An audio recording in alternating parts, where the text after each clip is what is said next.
ಕೊಡಗು ಫಾರೆಸ್ಟ್ನಲ್ಲಿ ಆನೆ ಅಮ್ಮ ಮತ್ತು ಆನೆ ಮರಿ ಇರುತ್ತೆ. ಅಲ್ಲಿ ಆನೆ ಮರಿಗೆ ಮತ್ತು ಆನೆ ಅಮ್ಮಂಗೆ ಆಹಾರ ಇರಲ್ಲ. ಅದಕ್ಕೆ ಆನೆ ಅಮ್ಮ ಮತ್ತು ಆನೆ ಮರಿ ಕಾಫಿ ತೋಟಕ್ಕೆ ಹೋಗುತ್ತೆ. ಅಲ್ಲಿ ಸ್ವಿಚ್ ವೈರ್ ಇರುತ್ತೆ.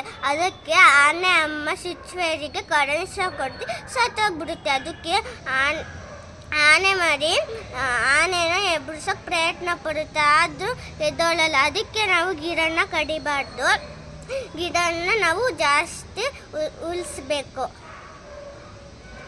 ಆನೆಗಳನ್ನು ರಕ್ಷಿಸಬೇಕು.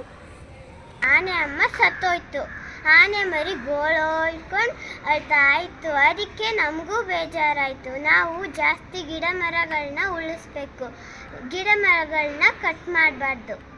ಗೋಳೋಯ್ತಿತ್ತು, ಅಳ್ತಿತ್ತು.